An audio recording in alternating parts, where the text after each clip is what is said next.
Hi hello வணக்கம். நம்ம இப்போ மல்லி சீரியல் ப்ரோமோ பத்தி இந்த வீடியோவில் பார்க்கலாமோங்க. நம்ம சேனலுக்கு முதல் முறையா வந்தீங்க அப்படின்னா சப்ஸ்கிரைப் பண்ணிக்கோங்க. நம்ம கதிரேசன் என்ன பண்றாங்கன்னா, இப்போ ரஞ்சிதாவையும் ராஜேஸ்வரியையும் பார்த்து பேசிட்டு போறதுக்காக வந்திருக்காரு. அது என்ன பிளான் அப்படின்னு பார்த்தீங்கன்னா, அவங்க பொண்ண வந்து கொலை பண்ணது விஜய் தான் அப்படின்றதுக்கான ஒரு அ ஆதாரப்பூர்வமான சாட்சி வேணும்னு சொல்லிட்டு அவங்களுடைய அட்வொகேட்டர் சொன்னதுனால, ஸோ இப்போ அவர் வந்து அத பத்தி பேசறதுக்காக வந்திருக்காரு. ஸோ அது வந்துட்டு நம்ம ராஜேஸ்வரி எப்படி வேணாலும் பொய் ரிப்போர்ட்ட வந்து அவங்க ரெடி பண்ணுவாங்க.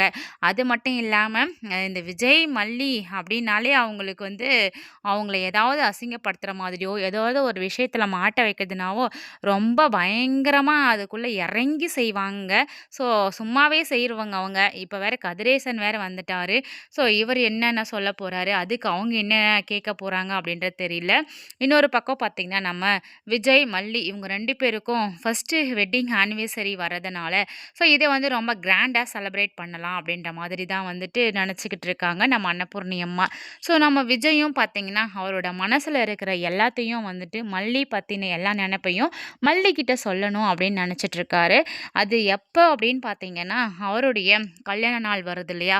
ஸோ அந்த நாள்ல மல்லி சந்தோஷமா இருக்கிற தருணத்தில, நம்ம விஜய் கிட்ட இருக்கிற எல்லாத்தையும் வந்து மல்லி கிட்ட சொன்னா அவங்க ஏத்துப்பாங்க அப்படின்ற ஒரு சிச்சுவேஷன்ல தான் இருக்காரு. இந்த விஷயம் நம்ம மல்லிக்கும் தெரியாது. மல்லி வந்து விஜய நெனச்சு, அவங்களுடைய கல்யாண நாள் வரப்போறத நெனச்சு, அவங்களுக்கு வந்து குங்குமம் வச்சு விடுறது, இது எல்லாத்தையும் வந்துட்டு நம்ம அன்னபூர்ணி அம்மா சொன்னாங்க. இதெல்லாம் ஏற்பாடு பண்ணியிருக்கேன்ட்டு. இத நெனச்சு கண் கலங்குறாங்க. விஜயும் பார்த்தீங்கன்னா, "ஏன் அழுவுற மல்லி?" அப்படின்ட்டு தூசு விழுந்துருச்சுன்னு சொல்லிட்டு சமாளிக்கிறாங்க. இருந்தாலும் நம்ம மல்லி பார்த்தீங்கன்னா, சந்தோஷத்துல தான் கண் கலங்கி நிற்காங்க. ஸோ என்ன அப்படின்றதையும் வெயிட் பண்ணி பார்க்கலாம். தேங்க்ஸ் ஃபார் வாட்சிங்.